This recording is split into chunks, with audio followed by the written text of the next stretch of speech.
Welcome back to Mastering Business Basics. For those of you who wondered where I've been for the last 3 months, I am a master tax advisor. For the last 24 years, I've been doing that. I had about 420 people to help with their taxes this year, which took most of my time. But thankfully, tax season is over, and I am back. And I'm going to talk today about something I've been wanting to talk about for a while. And I think is a very important subject because the statistics show that 70% of the people in this country are looking for a way to make extra money. And most of them are losing money instead. And that's a shame. Let's get started.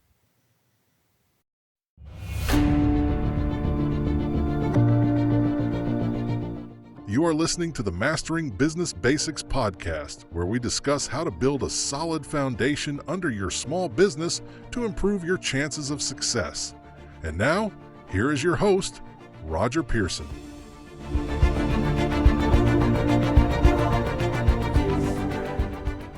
There's basically two ways that you can make extra money. You can just work and earn money, and then go back and work and earn money. And the other is to create residual income that continues to pay you money long after you've quit the work. And of course, that is the ideal thing if you can do that. I mean, when people create retirement incomes, that's what they want to do. They want to create a retirement income that is going to continue to pay them after they quit work. And there's no reason you can't do that while you're still working. Now, the most common examples, I suppose, of just extra work nowadays is you see a lot of people doing Uber or delivery service type jobs. And I've gotten a lot of those at the tax desk. And it's very, very hard to make any substantial income there because your expenses are so high by the time you pay for gas and everything else. And it takes so much of your time for so little reward. And most people don't do it for more than a few months because it looks good on paper. But in actuality, when you start doing it and you start paying out the gas and the maintenance and everything else on your car, you're really not making a whole lot on top of that. Of the profits you do make, you're paying 25% in payroll and income taxes, plus some state taxes. Of course, another way is if you're a crafty person, you could create things and sell them up on Etsy. Now, there's a lot of people that make good money on Etsy. But again, it's continuous work. And you stop the work, you stop making the pillows, and you stop selling, and the income stops. Of course, the other way to make income is residual income. And that's what everybody would love to do. And there's different ways to do that. I think one of the most common things that people probably would recognize is the insurance salesman. He sells a policy, and every time you renew that policy, he gets a commission. It takes a lot of people and a lot of renewals to get steady income, but I've had a lot of clients that have, over the years, created that type of income. And as long as those people keep paying their premiums every year, they keep getting residual income. And that'd be ideal, but it's hard to get a huge residual income that way. Another way is probably, and it came about in the 70s and 80s, and I got hooked into it just as much as anybody else, is multi-level marketing. I mean, that's what they promised, is that you build an organization and you just keep getting residual income from that organization long after you've put in the initial work. And while the concept is sound as far as that, the structure of multi-level marketing was not. I mean, it was not designed to make the person doing all the work a lot of money. It was designed to make the person that created the multi-level marketing organization a lot of money. And for a lot of them, it did. Very few are around today because it's not a sound business model. But I got hooked into it just as much as anybody because it sounded good. But when I was 20 years old, I did not have a good business education. I didn't understand really how business works. So yeah, I listened to these people. It sounded good. The conventions were just rah, rah, rah. And unfortunately, I spent off and on 30 years of my life fooling with these things before somebody came along and finally pounded into my head. This is what they're doing to you. And this is why they don't work. And this is why most of them fail within 5 years. That was the education. I mean, look at these things. Over probably 40 years, I mean, I've tried Amway. That's probably one of the big daddies that's still around today. And it's a global MLM company from 1959 to the present. It's still going all over the world. I tried Juvio. It was a computer tech support and training type of business. I tried Shackley, which is another biggie in the nutritional business.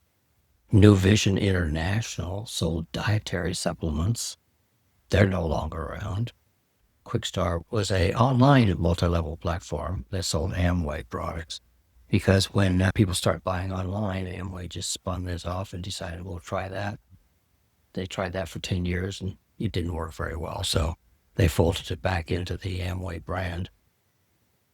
Then there was Life Force International. They sold health and nutrition products through direct sales. And you won't see them anymore.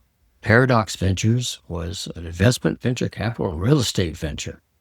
And I can't even remember what I was selling to at that time. I can't find them around anymore anyway. There was tons of products, which was an online marketplace, payment platform. There was SFI Marketing Group, which is an affiliate marketing and direct sales platform. And they had a pretty good cross-section of product catalogs. Internet Marketing Center was online marketing, training, and information products. Then there was Health First Technologies, which is health-related technology and product services. And New Mail.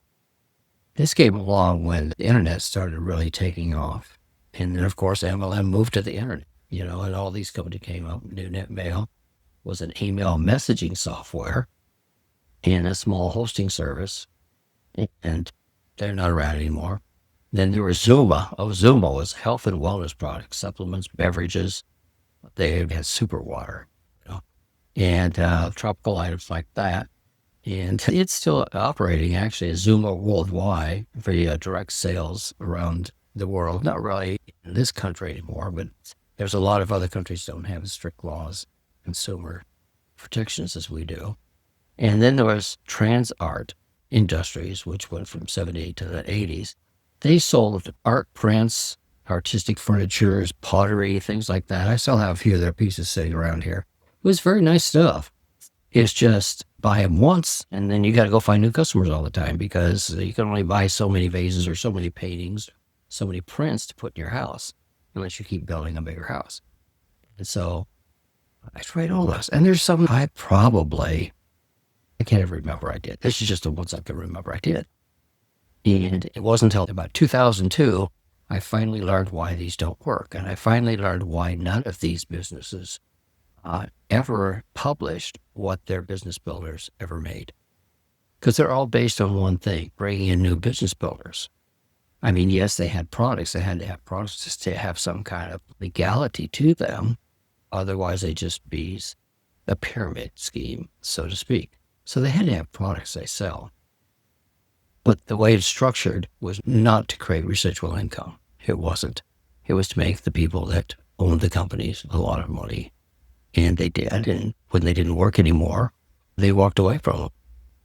And that's a shame. So I wanted to talk about some of this today because these things are still around today. They're just in different formats. And the internet hides a lot of what's going on.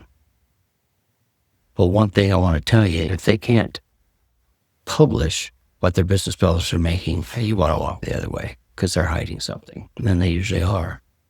So let me just show you some of this stuff. In a typical multi-level marketing organization, they require or encourage business builders to invest in substantial amounts of inventory each month to qualify for bonuses.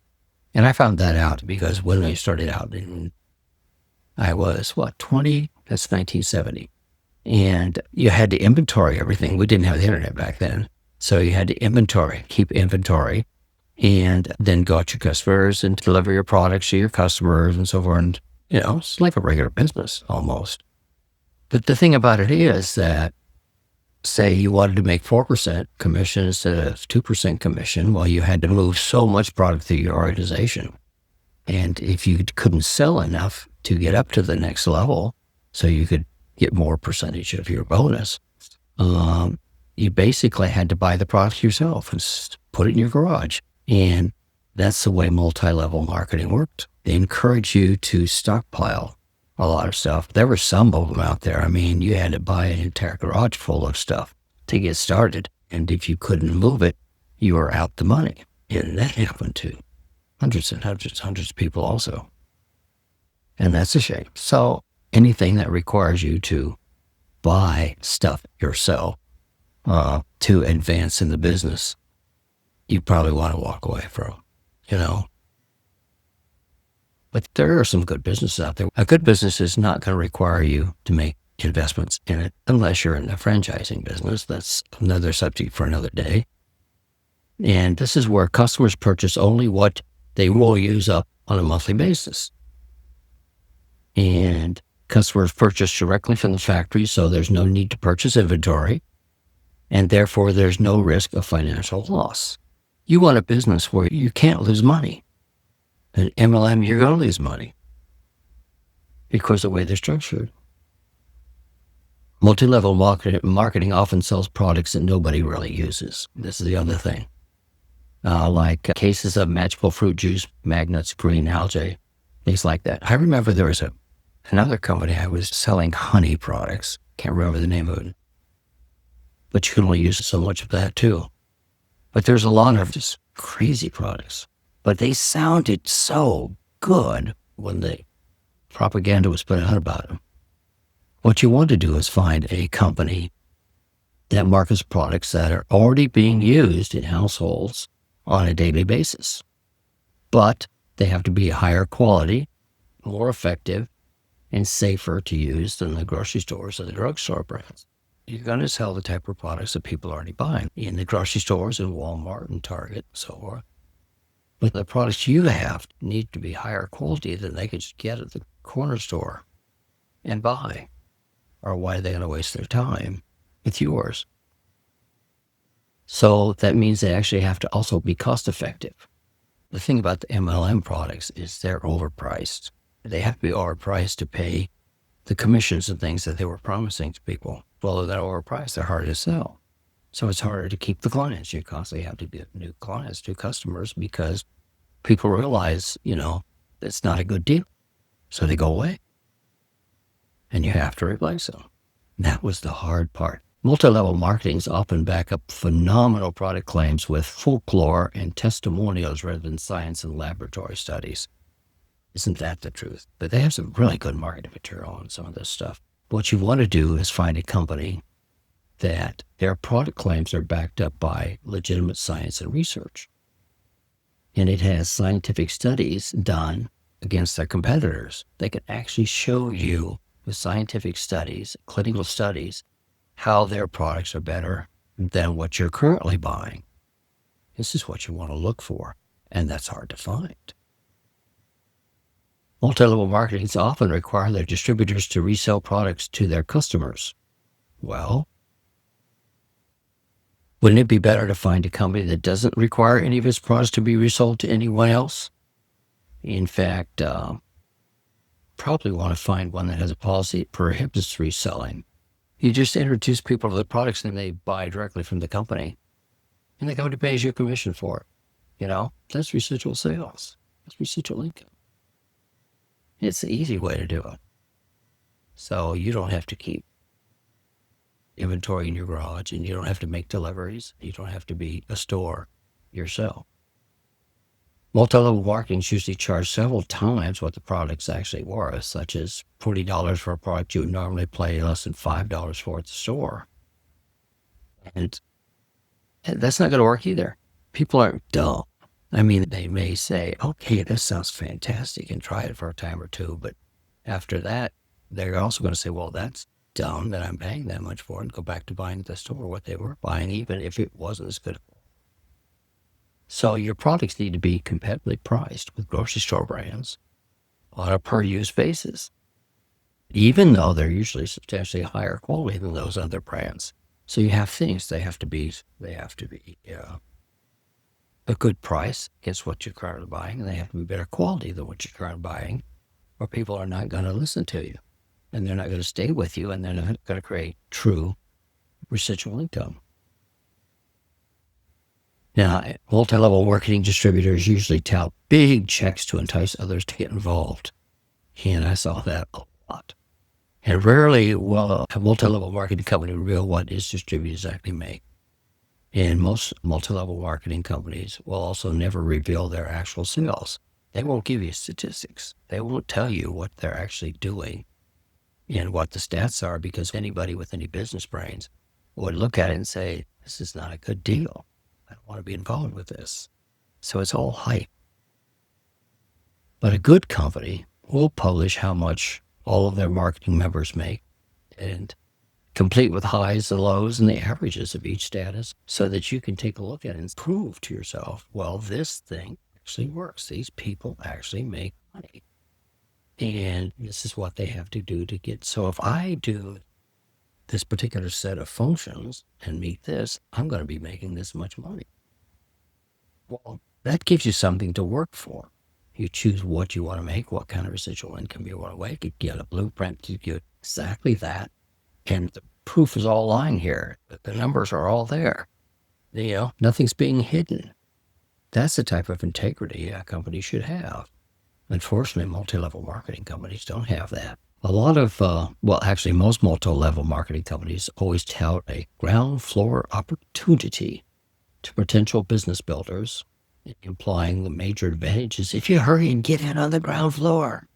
And that probably got sucked into that a few times also.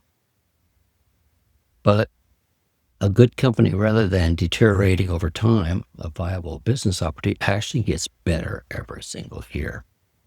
As products improve through more scientific discoveries every year, it's easier and easier to outdistance the competition. And as sales aids improve and the company's reputation grows, it gets easier to build a substantial business factor faster than those who joined the year before, instead of the other way around. Multi-level marketing often operate a volume line that a distributor can use to call the company before midnight on the last day of the month to determine how close the distributor is reaching a particular volume qualification. And the distributor that can then purchase the difference to qualify for specific bonuses or discounts, which incentivizes the distributor to make an even greater investment in inventory. Been there and done that. Stupid me. But a good company has no volume lines.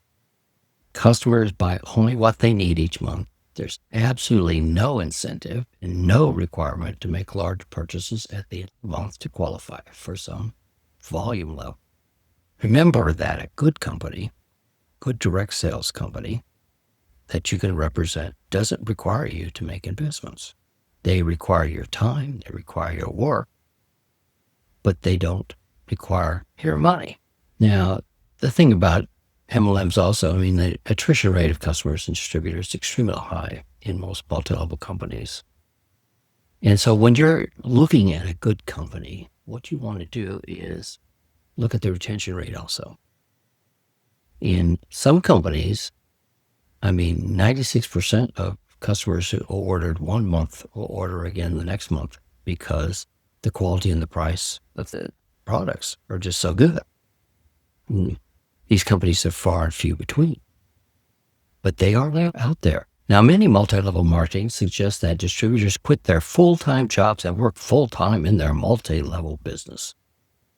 And they also suggest that people fake it till they make it by appearing to be wealthy by driving fancy cars, purchasing expensive homes, buying motorhomes, boats, and motorcycles, and by wearing fur coats, diamonds, rings, and expensive jewelry. Well, this activity has really driven thousands of multi-level distributors into bankruptcy and destroyed lives and even broken homes, all while giving a distorted impression of the company's actual success. You need to be honest when you're working with other people. If there's a particular product I don't like in a business that I'm doing, I'll tell people that. Even though they may like it, there's a lot of people that do like it. I just wasn't crazy about it. People ask me directly, I'll tell them that. Honesty is always the best policy when doing business with anybody.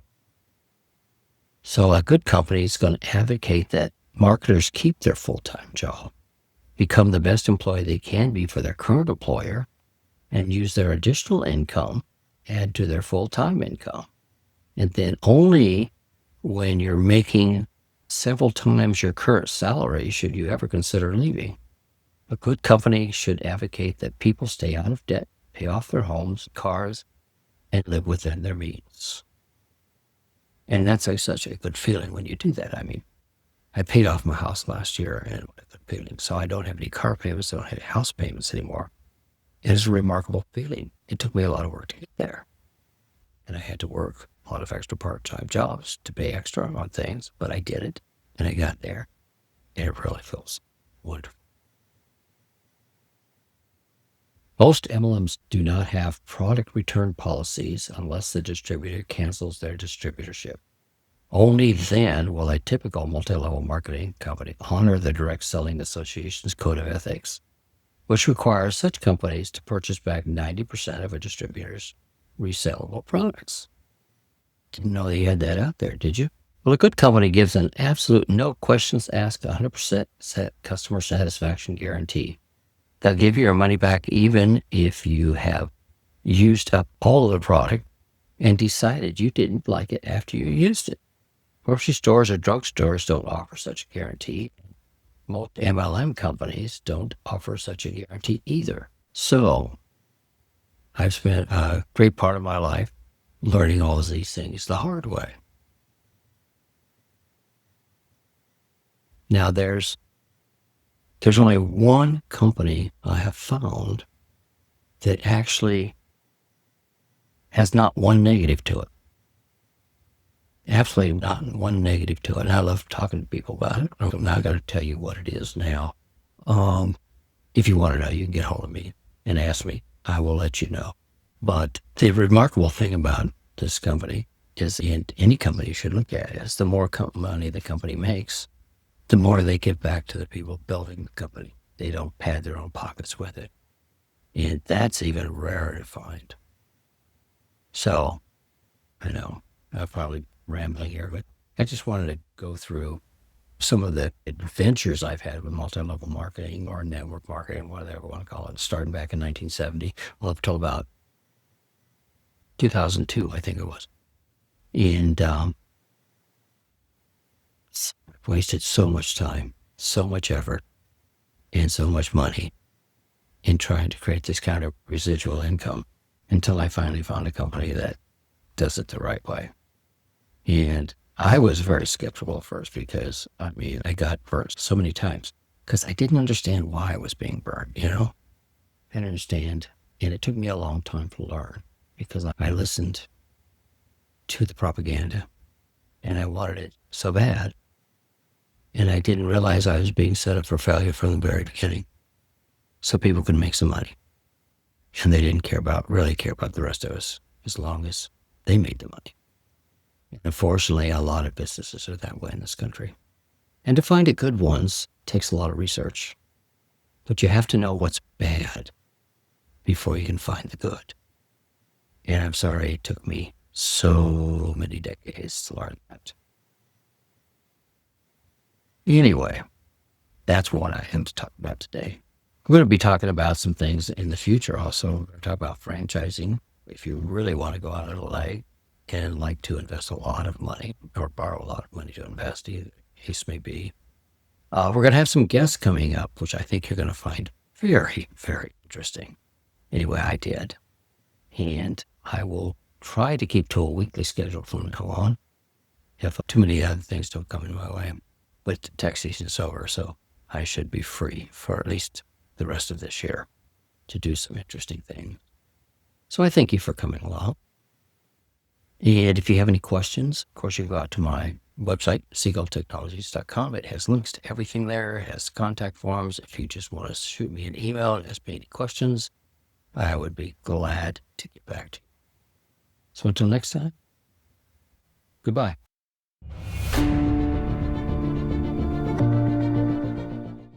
You have been listening to the Mastering Business Basics podcast with your host, Roger Pearson. For more information about all of the business education options that are available, we invite you to visit seagulltechnologies.com and continue your journey.